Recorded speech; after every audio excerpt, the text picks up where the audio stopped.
So what kinds of videos do the best on YouTube? This is a question that pretty much every YouTuber has asked either themselves or other people. And the thing is, there's so many different answers to this question. I literally watched 3 videos in the last 24 hours and each video gave a different take on how to answer this. One person said, do the bare minimum, only edit when you absolutely have to, and make your videos slow paced and don't get sucked into the retention editing thing. Another video said you got to pack in so much value. He didn't talk about it in terms of editing, but so much value. And he certainly implied that the edit matters way more than the first video that I watched talked about. Hey, Future Chris here, editing this video. I just want to put in a quick disclaimer that I greatly appreciate all 3 of these creators, and all 3 of these approaches can definitely be useful for various videos. Okay, back to the video. And then the third video had kind of a balanced approach and said, you know, the retention editing definitely works and there's views to be had there.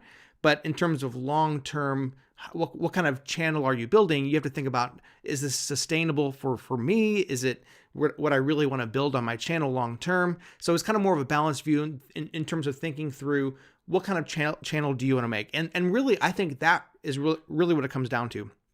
When thinking about what kind of editing is appropriate for your channel, you have to think about the audience that you're editing for, and you have to think about yourself.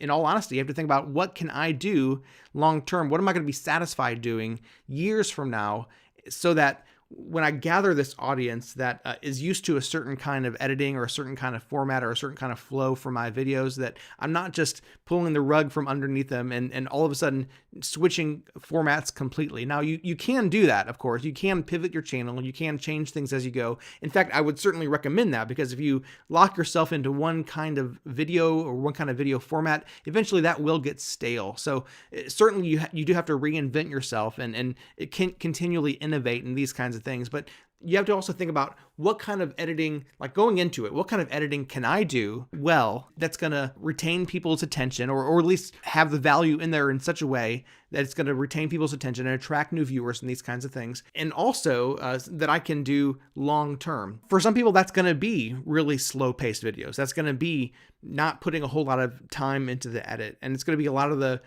preparation work up front, so that you make a good video and just do it in one take and upload it pretty much, right? Now, for other people, that's going to be, more fast-paced editing. It's going to be, I can't keep their attention just with the story that I tell or my personality, but I can edit the video in such a way that is going to be more engaging and really encourage more, views and watch time. And I can do this long-term because that's my passion. I'm somewhere in the middle. And in all honesty, I'm still trying to figure it out for myself too. Like, I don't have the personality that's so engaging, so riveting that people just flock to hear me. That's just not who I am. And I'm really not the best editor in the world either. So it's really hard for me to say I can just edit a video and make the story in the edit, as they say, and really retain people's attention that way. I have to be kind of somewhere in the middle. I have to be the kind of person that says, I'm going to try to be as engaging as I can on camera, but then also say whatever I have to make up for that, make up for the difference in terms of my lack of personality in the edit as well. And I know in saying that, there's always going to be a few people that say, I think you're perfectly got a good personality and all that kind of stuff, but compare my level of personality with somebody like Sam Sulek, who just for some reason has this authenticity factor that people just long to listen to. But I can at least fix some of that in my edit, right? Now, that being said, I don't have the editing chops of like Mr. Beast's team, who can pack so much into the edit that it's just like pulls you in and teases future things in the video. That's not me yet either. So I do have to be somewhere in between there, right? And in all honesty, I haven't completely figured that out for myself or this channel just yet, but I think that is the key, trying to figure out both what you can do, what you're capable of, and also thinking about, what does the audience really want? What is it that your audience is really finding valuable? And once you meet these things together, that's when your channel will grow. That's when my channel will grow. Like I said, I definitely don't have all this figured out just yet, but I'm trying, and if I can do it, you can do it too. I'm just an average guy.